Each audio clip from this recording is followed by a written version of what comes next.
Start करते हैं exercise 4.5 question 11। इसमें भी हमें क्या फाइंड करना है, इनवर्स फाइंड करना है और बताना है कि एग्जिट है या नहीं है। जब एग्जिट होगा जब भी हम क्या फाइंड करेंगे, इनवर्स फाइंड करेंगे। तो चलिए हम करते हैं। हमें क्या दे रखा है, ये दे रखा है हमें मैट्रिक्स। तो इस फर्स्टली हमें इसे क्या करना होता है, हमें लेट करना होता है इसे ए के इक्वल। तो हमने इसे ए के इक्वल लेट कर लिया और इसके नेम हमें अब ये पता चलेगा, इसके नेम जो होते हैं वो ये होते हैं। क्लियर, ये लिखने की ज़रूरत नहीं है, आपको ये पता होनी चाहिए कि अच्छे ये फर्स्ट एलिमेंट है तो इसका नेम 1 1 होगा। ठीक, अब इसके हमें क्या निकालना है, डिटर्मिनेंट ऑफ ए निकालना है। हमें पता तो चल जाए कि ये एग्जिट है या नहीं है। तो कैसे निकालते हैं, कॉलम फर्स्ट है उसका फर्स्ट एलिमेंट को बाहर लिखते हैं और फर्स्ट रो और फर्स्ट कॉलम पर चल जाते हैं। तो हमारे पास क्या बचे, ये 4 बचे कोस, तो ये हमने लिख लिए। अब सेकंड कॉलम का जो फर्स्ट एलिमेंट है इसे लिखते हैं, बीच में क्या आता है, माइनस आता है और फर्स्ट रो और सेकंड कॉलम पर चल गए तो हमारे पास क्या बचा, हमारे पास बचा 0 0 साइन अल्फा और माइनस कोस अल्फा, वो लिख लिया। अब थर्ड कॉलम का जो फर्स्ट एलिमेंट है उसे रखा और थर्ड नंबर पे क्या आता है, प्लस आता है। अब तो फर्स्ट रो और थर्ड कॉलम, तो हमारे पास क्या बचा, ये बचा, तो वो हमने यहाँ लिख लिया है। अब ये देखो ये 0 है, 0 तो ओवरऑल क्या बन गए, यहाँ 0 बन गए। तो यहाँ मल्टीप्लाई करो, माइनस की करेंगे कोस अल्फा से, कोस अल्फा की तो क्या आएगा, माइनस के कोस स्क्वायर अल्फा, बीच में क्या होता है, माइनस होता है और साइन अल्फा और साइन अल्फा, तो क्या आएगा, साइन स्क्वायर अल्फा, क्योंकि यहाँ मल्टीप्लाई हो रही है। अब ये देखो कि 1 की मल्टीप्लाई करेगी तो सेम ऐसे आएगा। अब यहाँ से क्या करूँ, एक बार मैं माइनस कॉमन ले लूँ, तो माइनस कॉमन लेंगे तो माइनस और माइनस प्लस और माइनस प्लस। अब ये किसका फॉर्मूला बन गया, किसके इक्वल हो गया, ये 1 के इक्वल हो गया। 1 के, ये ऐसे तो हो गया 1 के इक्वल और 1 माइनस की मल्टीप्लाई हो गई 1 से, तो क्या आ गया, माइनस के 1 आ गया। क्लियर हो ये बात। अब ये नॉट इक्वल टू 0, 0 के इक्वल कोई है, तो जो गिवन मैट्रिक्स है वो एग्जिट कर रहा है। तो हम क्या फाइंड कर सकते हैं, हम ए इनवर्स फाइंड कर लेंगे। तो हमारे पास जो माइनर है निकाल लेंगे, तो हम पहले 1 1 निकाल लेंगे। तो मतलब 1 1 का ये है कि फर्स्ट रो है फर्स्ट कॉलम है, तो हमारे पास इसकी मल्टीप्लाई इससे करेंगे। देखो सेम एज ये जो, हाँ ये इसकी ये जो है 4 हमने ये लिखे और इसके लिखने के बाद हमारे पास क्या फाइंड हुआ, -1, क्योंकि सेम एज मल्टीप्लाई यहाँ होगी तो क्या आया हमारे पास, -1 आया, तो वो हमने -1 लिख दिया है। अब फर्स्ट रो है सेकंड कॉलम है, तो ये 0 की मल्टीप्लाई करेंगे इधर तो क्या आएगा 0, और साइन अल्फा की मल्टीप्लाई भी करेंगे तो क्या आएगा, हमारे पास 0 आएगा, तो हमने 0 लिख दिया है।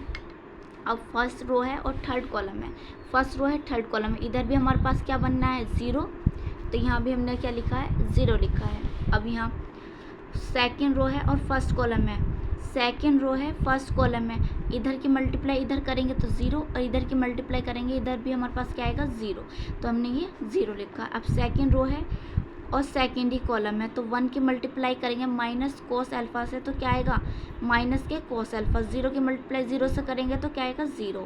अब सेकेंड रो है और थर्ड कॉलम है, 1 की मल्टीप्लाई करेंगे साइन अल्फा से, क्या आएगा हमारे पास साइन अल्फा आएगा, और 0 की मल्टीप्लाई 0 से करेंगे तो 0, तो यहाँ साइन अल्फा आ गया। थर्ड रो है फर्स्ट कॉलम है, 1 की मल्टीप्लाई करेंगे तो साइन अल्फा से 0 और 0 की मल्टीप्लाई करेंगे कोस अल्फा से, तो क्या आएगा 0 आएगा। अब थर्ड रो है सेकंड कॉलम, 1 की मल्टीप्लाई करेंगे साइन अल्फा से, तो क्या आएगा साइन अल्फा। क्लियर हो ये बात। अब इधर है 0 और इधर भी 0 है तो 0 आएगा। थर्ड रो और थर्ड कॉलम, 1 की मल्टीप्लाई करेंगे कोस अल्फा से तो क्या आएगा कोस अल्फा, और 0 की मल्टीप्लाई करेंगे 0 से तो 0 आएगा। और ये हमारे पास क्या फाइंड हो गए, माइनर। अब हमें निकालने हैं कोफैक्टर। कोफैक्टर कैसे निकालते हैं हम, जैसे ये हमारे पास रो और कॉलम दे रखे हैं तो इसे हमें ऐड करना होता है 1 और 1। 2 क्या है, इवन है, तो इवन को हम एज इट इज़ रखते हैं। 1 और 2 ऐड करेंगे 3 क्या है, ओड है, तो ये 0 है, 0 में प्लस माइनस लगाएंगे कोई फ़र्क नहीं पड़ता। 3 और 1 4 क्या होता है, इवन, तो इवन को एज इट इज़ रखते हैं।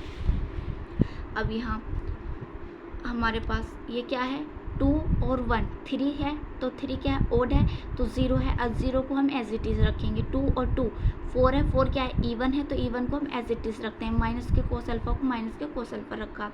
अब 2 और 3 को ऐड करेंगे क्या आएगा 5, 5 क्या होता है, ओड होता है, तो जब ओड है तो यहाँ हमारे पास प्लस दे रखा, तो यहाँ किस में आएगा, माइनस में आएगा। 3 और 1 4, 4 क्या होता है, इवन, तो एज इट इज़ रखा। 3 और 2 5 5 क्या होता है, ओड होता है, तो ये प्लस है तो इसमें क्या आएगा, माइनस का आएगा। 3 और 3 6, 6 क्या है, इवन है तो इवन को एज इट इज़ रखते हैं। ओड है तो हम साइन चेंज करते हैं, इवन है तो no sign change, as it is रखा जाता है। ठीक है, तो अब हमें पता होना चाहिए कि हम एक्सोइंट ए कैसे लिखेंगे।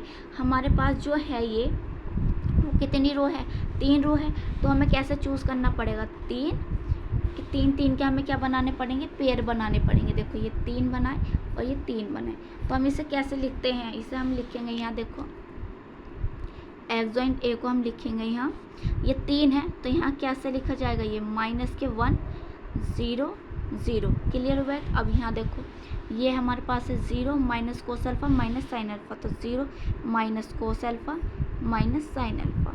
अब यहाँ है 0 माइनस साइन अल्फा और कॉस अल्फा, तो लिखेंगे 0 माइनस साइन अल्फा और कॉस अल्फा। हमें किस में लिखते चले जाना, वर्टिकल ऐसे लिखते चले जाएं 3 में। अब यहाँ ये मैंने आपको समझाने के लिए ये लिख दिया है।